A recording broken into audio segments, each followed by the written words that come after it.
కళ్యాణలక్ష్మి షాదీ ముబారక్ పథకాలపై high court stay విధించిన విషయంలో ప్రభుత్వం చర్యలు చేపట్టింది. తక్షణమే కౌంటర్ అఫిడవిట్ దాఖలు చేయాలని అధికారులను ప్రభుత్వం ఆదేశించింది. కౌంటర్ దాఖలు చేయని అధికారులపై సీఎం రేవంత్ రెడ్డి ఆగ్రహం వ్యక్తం చేశారు.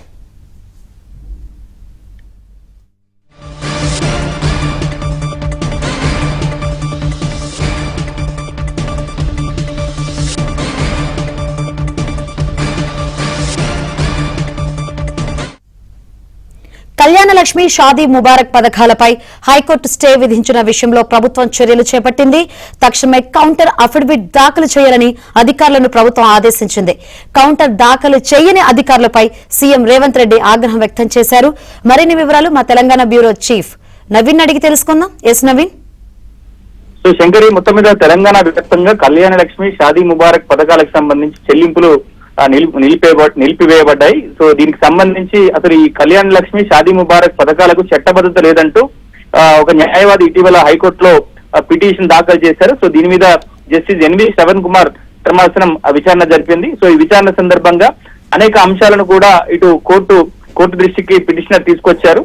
పూర్తిగా ఇటు 2014 నుంచి ఇప్పటి వరకు ఈ పథకాలు పూర్తిగా రాజ్యాంగ విరుద్ధంగా పథకాలను అమలు చేస్తున్నారు. సో దీంట్లో ఎక్కడ కూడా ఈక్వాలిటీని ఎక్కడ కూడా మెయింటైన్ చేయట్లేదని చెప్పేసి కోర్టు దృష్టికి తీసుకొచ్చారు. సో రాజ్యాంగంలోని ఆర్టికల్స్ ప్రకారం చట్టపరమైనటువంటి పరిశీలన కూడా లేకుండానే ఈ పథకాలకు నిధులను విడుదల చేస్తున్నారని చెప్పేసి కోర్టు దృష్టికి తీసుకొచ్చారు. అయితే దీని మీద ప్రభుత్వం కౌంటర్ దాఖలు చేయాలని చెప్పేసి కోర్టు ప్రభుత్వాన్ని కోరినప్పటికీ కూడా ఇటు ప్రభుత్వం నుంచి ఎటువంటి సానుకూల స్పందన రాలేదు. సో దీంతో ఈ విచారణ 4 రోజుల పాటు వాయిదా వేశారు. వచ్చే నెల 9వ తారీఖు ఈ విచారణ వాయిదా వేశారు. ఈ 9వ తారీఖు లోపుగా కౌంటర్ అఫిడవిట్ దాఖలు చేయాల్సిందని చెప్పని కూడా హైకోర్టు ప్రభుత్వానికి ఆదేశించింది. అయితే హైకోర్టులో ఇటు ప్రభుత్వం తీరు పట్ల ఇటు ముఖ్యమంత్రి అధికార తీరు పట్ల ముఖ్యమంత్రి తీవ్రంగా ఆగ్రహం వ్యక్తం చేసినట్టుగా తెలుస్తోంది. ఎందుకంటే ఇప్పటికే వేలాది దరఖాస్తుదారులకు చెల్లించాల్సినటువంటి నిధులన్నీ కూడా నిధులు చెల్లించాల్సినటువంటి పరిస్థితి కూడా ఆగిపోయింది.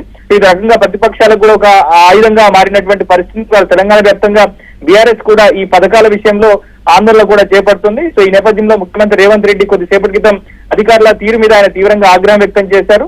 తక్షణమే అధికారుల ఎవరైతే నిర్లక్ష్యానికి పాల్పడ్డారో అధికారుల మీద చర్యలు తీసుకోవాలని చెప్పని సిఎస్ కు ఆదేశించారు. మరోవైపు సెప్టెంబర్ 9వ తారీఖు లోపుగా ఈ విషయంలో కౌంటర్ అఫిడవిట్ దాఖలు చేయాలని చెప్పేసి అధికారులను ఆదేశించారు. ఎందుకంటే ఇటు అసెంబ్లీలో ముఖ్యంగా ఇటు బడ్జెట్ సందర్భంగా బడ్జెట్ ప్రవేశపెట్టి అసెంబ్లీలో దీన్ని ప్రస్తావించిన తర్వాతనే ఈ పథకాలకు సంబంధించినటువంటి నిధులు ప్రభుత్వం చెల్లిస్తుంది. కాబట్టి ఇది ఎక్కడ కూడా రాజ్యాంగాన్ని ఉల్లంఘించినటువంటి విషయం కాదనేటువంటి అంశాన్ని కోర్టు దృష్టికి తీసుకెళ్లాలని చెప్పేసి కూడా సిఎస్ అధికారులను ఆదేశించినట్టుగా తెలుస్తుంది. సో మొత్తం మీద వచ్చే నెల 9వ తారీఖు వరకు కూడా ఈ నిధులన్నీ కూడా చెల్లింపులన్నీ కూడా ఆగిపోయేటువంటి పరిస్థితి కనిపిస్తోంది. రైట్ నవీన్. ఇటు